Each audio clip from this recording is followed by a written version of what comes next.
Ouais, on va parler de l'eau, de son incroyable pouvoir qui est unique et de sa mémoire.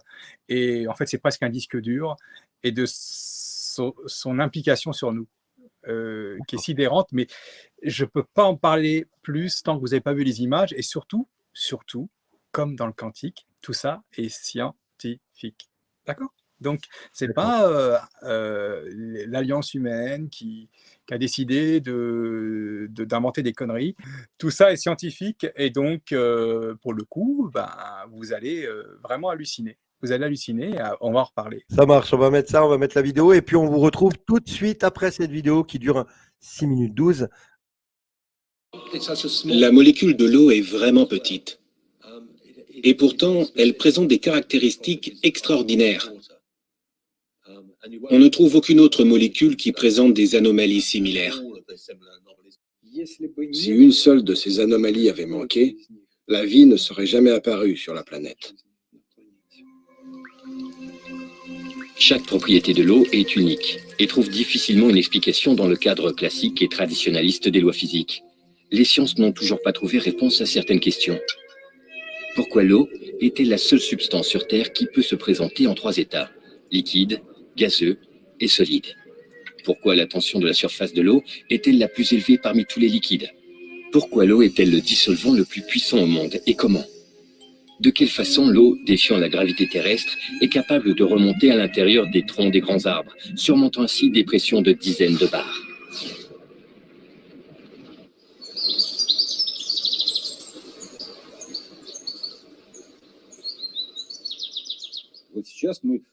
La communauté scientifique a fait un pas géant en admettant qu'elle ne savait pratiquement rien sur l'eau. C'est un progrès important, dans la mesure où cette prise de conscience a fait place à l'envie d'en savoir plus. Asie du Sud-Est, 1956. Dans un laboratoire militaire secret consacré au développement et à la fabrication d'armes de destruction massive, on travaillait depuis plusieurs années à la création d'une arme bactériologique de nouvelle génération. Lors d'une réunion ultra secrète, les discussions des scientifiques tournaient autour des futures caractéristiques de cette arme. Soudain, la réunion dut être interrompue. Tous les participants furent subitement conduits aux urgences, présentant les symptômes d'une forte intoxication alimentaire. Une enquête fut ouverte, mais aboutit à une impasse. Les scientifiques n'avaient rien consommé en dehors de l'eau qui se trouvait sur la table de réunion. L'eau fut alors analysée, mais aucun élément nocif n'y fut détecté. Sa composition chimique n'était que H2O. Dans le rapport, les médecins déclarèrent donc que la cause de l'intoxication était due à de l'eau ordinaire. 20 ans plus tard, une incroyable hypothèse fut énoncée. Une hypothèse capable d'expliquer les conduites imprévisibles de l'eau. L'eau aurait une mémoire. Les expériences réalisées aux 4 coins du globe ont confirmé que l'eau a la capacité de recevoir et d'enregistrer l'empreinte de toute influence extérieure, mémorisant tout ce qui se passe dans son environnement proche.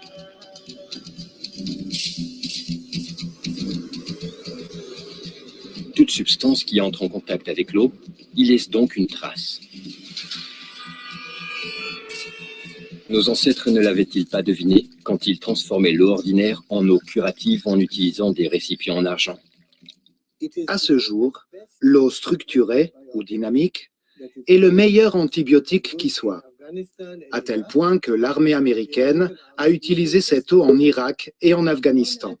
Il suffit d'une molécule sur 100 millions de molécules d'eau potable pour détruire tous les germes présents dans une plaie. Le président des États-Unis utilise de l'eau structurée pour se désinfecter les mains. Alors, je me suis interrogé, comment est-ce possible? En enregistrant les informations, l'eau acquiert de nouvelles caractéristiques. Pourtant, sa composition chimique reste intacte. Dans un premier temps, on s'est penché sur la composition chimique de l'eau. Mais à la surprise générale, cela n'a abouti à rien.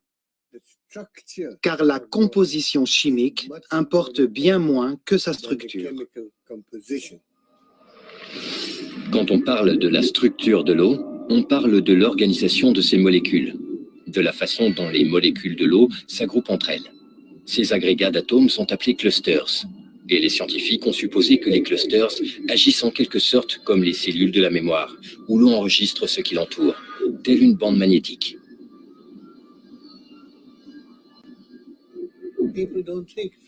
Les gens ne se doutent pas que l'eau change lorsqu'on allume la lumière ou que, sous l'influence d'un champ électrique, l'eau peut changer. Nos recherches actuelles vont dans cette direction. De toute évidence, l'eau reste de l'eau. Mais sa structure, tout comme un système nerveux, réagit à chaque irritation. Les instruments modernes ont permis de mesurer que chaque cellule de mémoire de l'eau, de la taille d'un micron, contient 440 000 tables d'informations. Et chacune de ces tables peut enregistrer son propre type d'interaction avec l'environnement.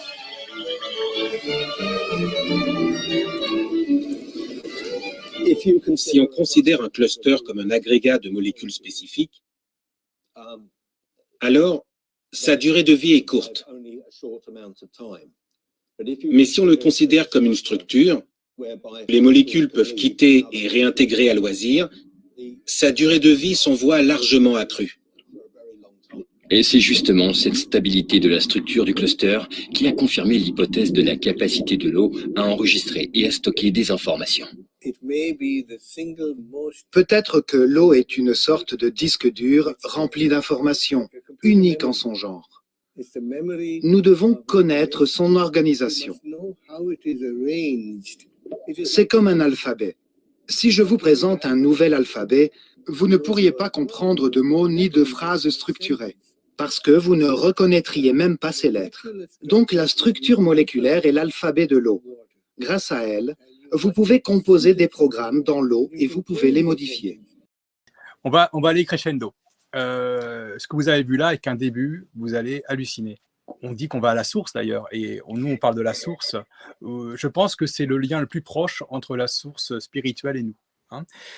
Quand on parle d'eau structurée, on va le voir plus tard. Alors là, il faudra faire des recherches parce qu'il y a moyen d'avoir de l'eau structurée chez soi. Hein.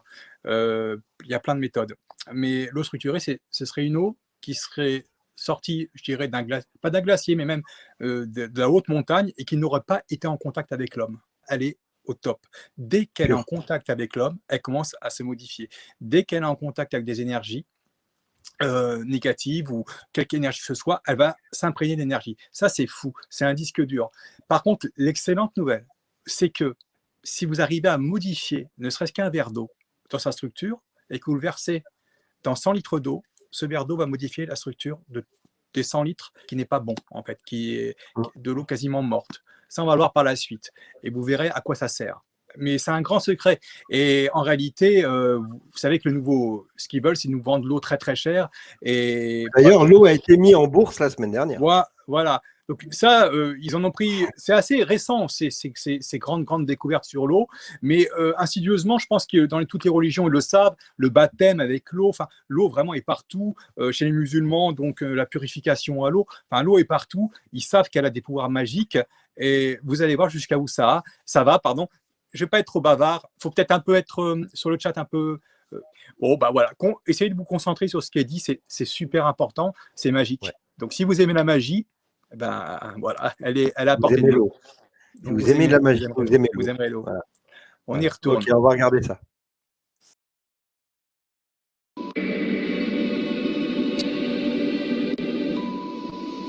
Hiver 1880.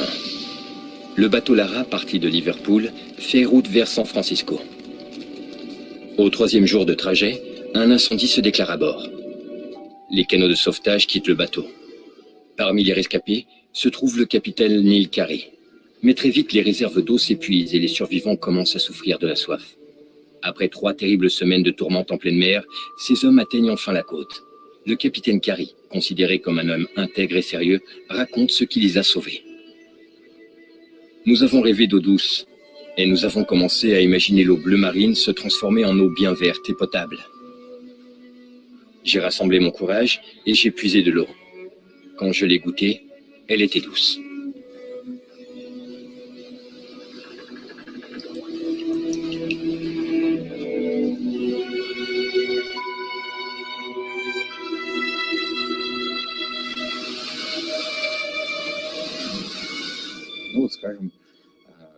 Prenons un exemple célèbre de la Bible. Quand Jésus a transformé l'eau en vin, il ne l'a pas changé. Il n'y a rien ajouté non plus, mais lui a conféré une caractéristique absolument particulière. Nous avons réalisé de nombreuses expériences en exposant des échantillons d'eau à diverses influences, diverses forces, telles que des champs magnétiques ou électrostatiques, diverses substances, ou encore à des émotions humaines. Il est alors apparu clairement que ce sont les émotions humaines, positives ou négatives, qui représentent la plus importante de toutes les influences. Dans le laboratoire du professeur Karatov, des expériences ont été menées sur l'influence des émotions humaines sur l'eau. Un groupe de personnes devait projeter vers un récipient d'eau des émotions positives en se concentrant sur l'amour, la tendresse ou l'affection.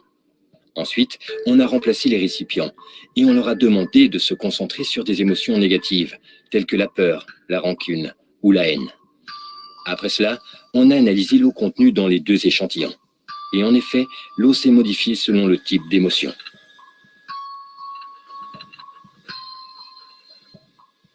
On a remarqué que les émotions positives, comme l'amour, augmentent les niveaux énergétiques de l'eau et la stabilisent, alors que les émotions négatives, comme la haine, les font baisser, provoquant des changements radicaux dans l'eau. J'espère pouvoir montrer à tout le monde que l'eau a une mémoire. Dans le laboratoire du Dr Emoto, on analyse des échantillons d'eau soumis à diverses influences extérieures. Ces échantillons d'eau sont ensuite fixés et enregistrés par une congélation instantanée de l'eau pour pouvoir l'observer au microscope. Voilà à quoi ressemble une eau chauffée au micro-ondes. Ici, les effets du téléphone portable. Ici, une eau à laquelle on a dit merci. Pardon. Tu me dégoûtes.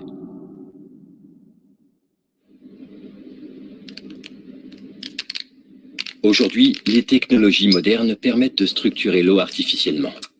Les germes de soja, dont les graines ont été traitées avec cette eau structurée, révèlent une émission photonique 6 fois plus élevée que des germes traités et arrosés avec de l'eau ordinaire. L'utilisation d'une eau structurée réduit les délais de maturation des légumes et multiplie leur valeur nutritive.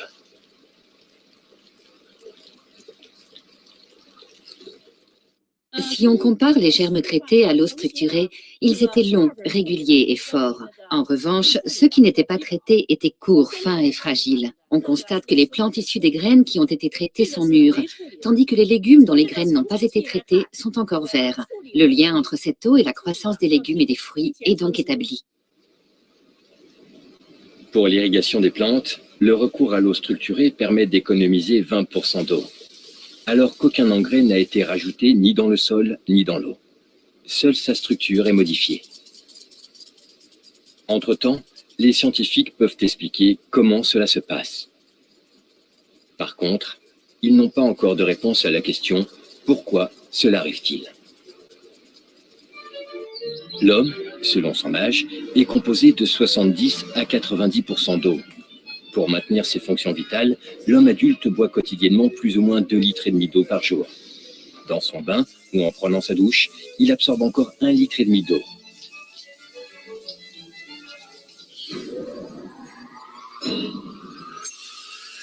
Mais avant d'arriver dans nos logements, l'eau parcourt un trajet aussi long que difficile. Avant, le bon sens voulait que les gens s'installent là où se trouve une source naturelle d'eau. Aujourd'hui, cela n'a plus aucune importance, car l'utilisation de la haute pression permet de transporter l'eau sur des milliers de kilomètres.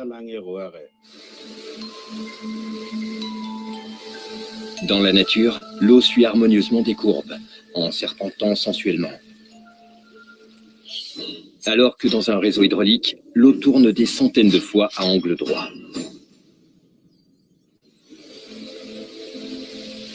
À chaque détour et changement abrupt de direction, la structure naturelle de l'eau se détériore peu à peu.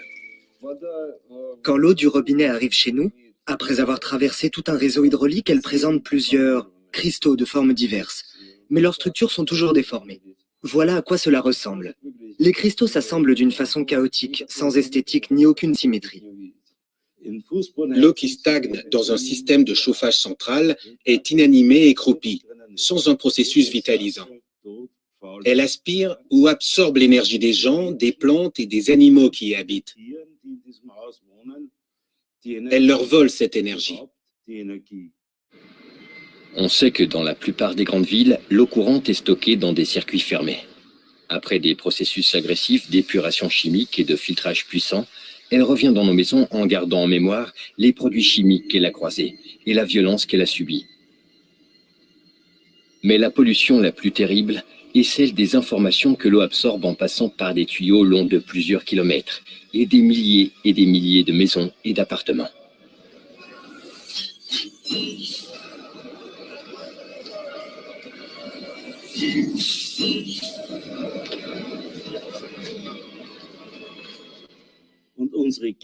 Nous polluons spirituellement l'eau et nous le faisons de plus en plus.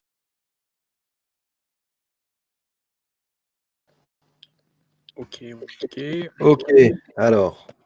Qu'est-ce qui est constaté là? Que l'eau agit sur nous et que nous agissons sur l'eau.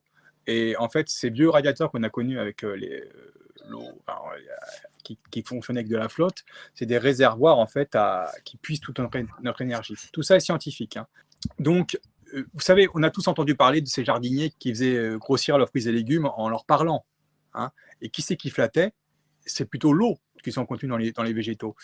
Et nous sommes composés essentiellement d'eau. Donc, on a le même fonctionnement. À partir du moment où on a des ondes qui traversent nos molécules d'eau, ça va modifier notre caractère. L'eau en bouteille est une eau déjà quasiment morte parce qu'elle est en contact avec le plastique. Elle est bonne en minéraux, même si les minéraux ne sont pas tous assimilables. Quelqu'un qui a des calculs rénaux, s'il prend de l'eau minéralisée, c'est la catastrophe. Insidieusement, c'est pas faux ce qu'ils disent. Elle est pure, mais quand ils disent au niveau de la structure moléculaire de l'eau, elle est déjà morte. Elle est déjà passée par un tas d'étapes qui font que, sans compter que le lieu d'exposition en grande surface, voilà, souvent en grande surface, c'est pas bon tout ça. L'eau se charge de toutes les énergies. Alors, toutes les énergies du monde font qu'à la fin, c'est un mélange moyen.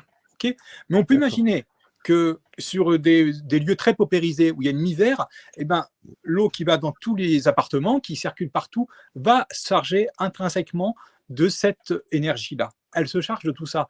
Et l'énorme miracle, c'est qu'on peut tous agir sur notre eau. Je vous demande tous de faire un test. Vous allez prendre 2 verres d'eau. Vous allez prendre les mêmes verres, conditions scientifiques. Les mêmes verres. Vous allez les remplir de la même manière, avec le même robinet, et vous allez les mettre à côté l'un de l'autre au même endroit. Sous un, vous allez mettre un post-it avec des pensées positives. Je crois en l'avenir, le monde est beau. Vous mettez 5 pensées positives. À droite ou à gauche, peu importe. Sous l'autre, vous mettez 5 pensées négatives. Vous verrez demain, 24 heures plus tard, il y a une eau qui va considérablement se modifier. Ce sera à 99% pour tout le monde. Vous allez tous le voir, vous allez être stupéfait du résultat. Par contre, très important, vous allez observer un changement entre les 2 eaux que vous aurez traité de manière scientifique. Donc, il n'y aura pas eu de trucs bizarres qui seraient arrivés. Donc, à partir de ce moment-là, l'eau où il y avait des bonnes pensées, vous allez la boire.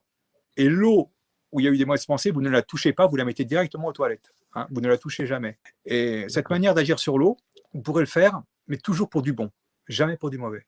On va en finir. On a 10, 11 minutes, mais c'est indispensable. Tout ce qu'il dit là est super important. Et je vous dis, j'ai été encore court parce que c'est tellement fascinant tout ça.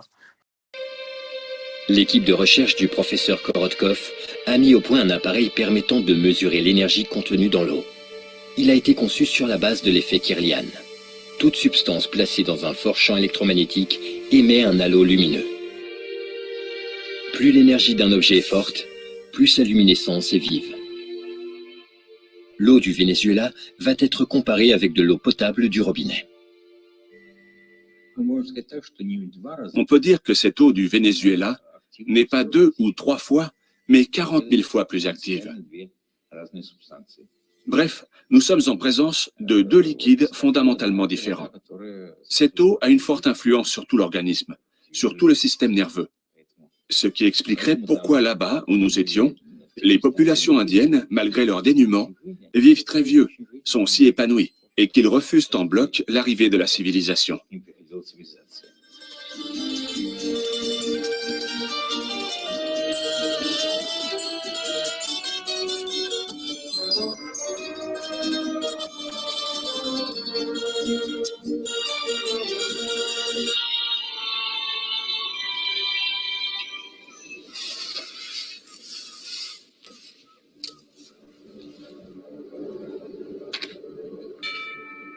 Fin de l'automne 1632.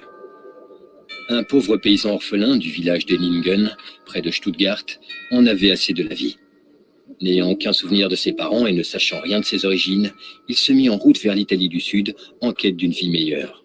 Chemin faisant, il traverse Waldshut sur le Rhin, près de Constance. Soudain, le paysan a un pressentiment. Cet endroit lui était familier.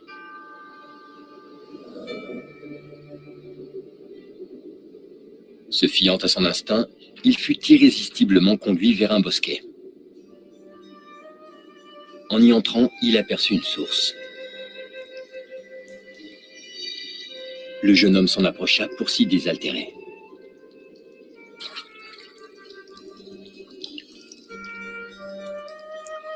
Bien des années plus tard, il raconta à ses petits-enfants l'histoire de l'eau qui lui avait rendu la mémoire. Il s'était souvenu de cet endroit, de son père et de sa mère, et de la maison où il était né.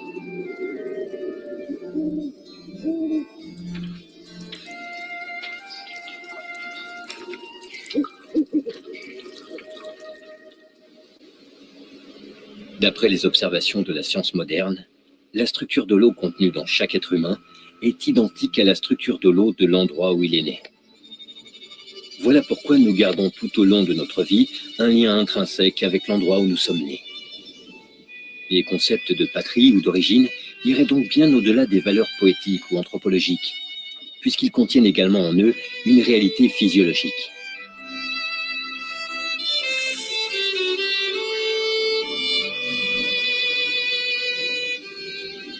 Il n'y a pas deux eaux identiques dans le monde. En frayant sa voie vers la surface terrestre, à travers minéraux et roches, l'eau absorbe les vibrations du sol, ainsi que l'information des particularités biologiques et énergétiques spécifiques à cet endroit. Nous avons analysé l'eau en bouteille que l'on peut acheter dans le commerce. Les fabricants nous assurent que cette eau est la meilleure du monde. Et les étiquettes en attestent. Mais cette eau est vide et morte. Il est vrai qu'elle a bon goût, qu'elle est propre et qu'elle a été enrichie en minéraux. Mais elle est morte, car elle n'a aucune énergie, aucune vie. L'homme aurait bien du mal à distinguer l'eau de source naturelle de l'eau artificiellement filtrée. Mais n'importe quel animal, lui, choisira irrémédiablement l'eau de source, car elle est chargée d'énergie naturelle.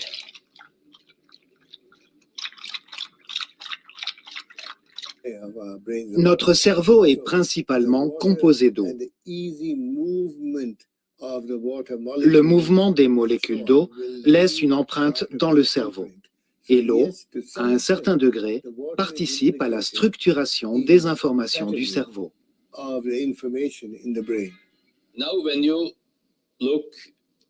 Si on examine des organes, le cœur, les poumons, les muscles, ou même le cerveau, ce que l'on voit grâce à un IRM, grâce à l'imagerie par résonance magnétique, c'est la présence d'eau dans les organes. Ce que l'on observe est de l'eau. Avant toute chose, notre corps, surtout la tête, est constitué d'eau, presque exclusivement d'eau.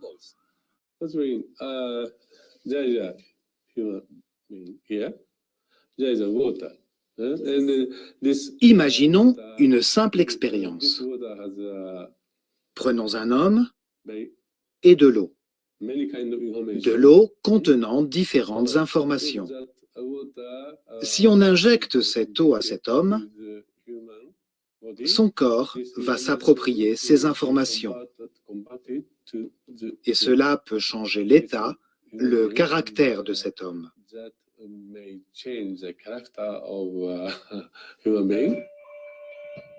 Comment l'eau structurée va-t-elle influencer le sang humain?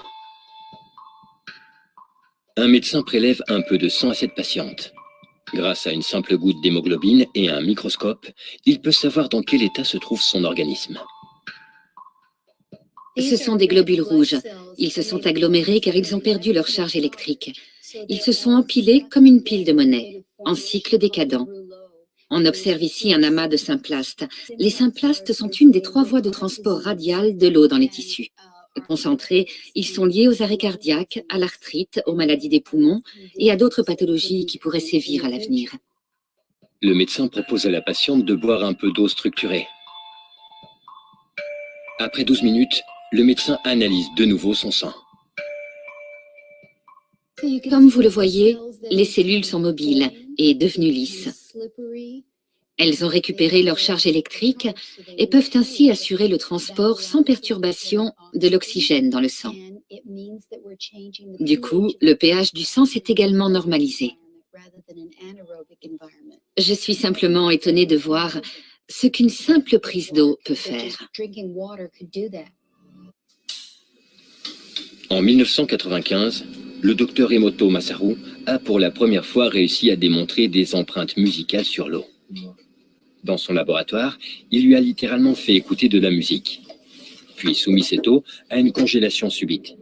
Au microscope, il a alors clairement pu observer des cristaux formés par l'eau. La musique de Bach ressemble à ceci. C'est l'arie en sol de Bach.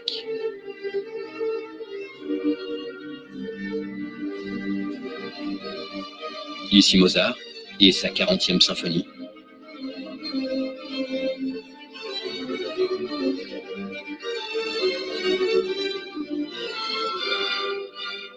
Beethoven, symphonie numéro 7.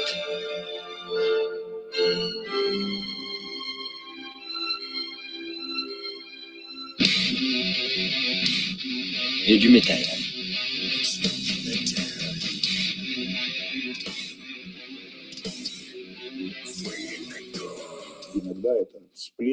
Parfois, ce sont des éruptions émotionnelles qui entraînent ces conséquences absolument négatives. Le docteur Emoto a effectué une autre expérience surprenante. Il a mis du riz dans 3 bocaux en y ajoutant de l'eau.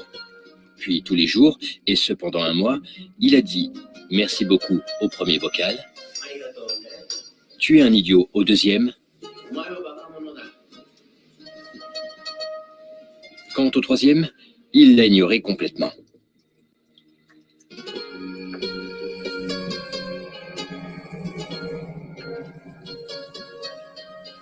Au bout d'1 mois, le riz qu'on avait aimablement remercié a commencé à fermenter en exaltant une odeur forte mais agréable.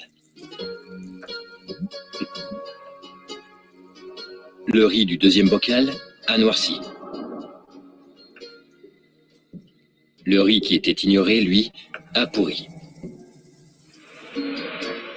Le docteur Emoto estime qu'on peut en tirer un enseignement important, surtout à l'égard de notre comportement vis-à-vis des enfants. Il faut prendre soin des enfants, leur accorder notre attention, discuter avec eux. Le plus grand mal étant sans doute l'indifférence.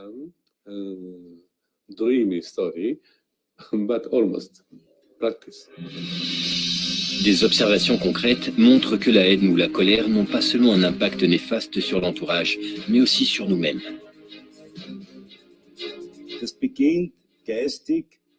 Dans un sens intellectuel, celui qui a une pensée négative, celui qui envoie une pensée négative, contamine d'abord sa propre corporelle, qui constitue 75 à 90% de son propre corps, et lui attribue en plus une charge négative. L'histoire de l'humanité a connu de très nombreuses guerres de religion. Mais notre expérience nous a démontré que l'eau réagit à l'invocation de mots à contenu religieux, en formant des cristaux harmonieux et beaux. Cela pourrait signifier que la conception de notre nature est en accord avec toutes les religions du monde. Prière chrétienne. Prière bouddhique. Prière musulmane. Le docteur Emoto affirme que les crimes les plus lourds sont principalement commis à proximité des endroits où les gens profèrent le plus d'insanité. Imbécile. Je te déteste. On a inscrit sur ces flacons remplis d'eau des mots ou des noms de personnes connues.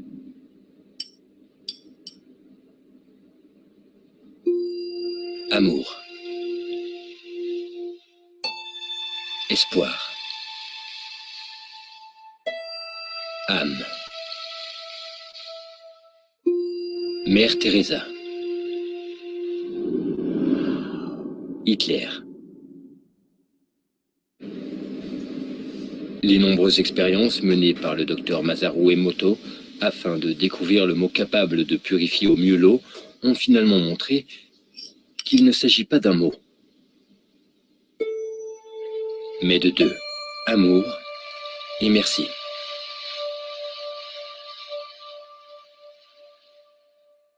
Donc, et vous voyez que l'eau a un rôle mais magique et essentiel.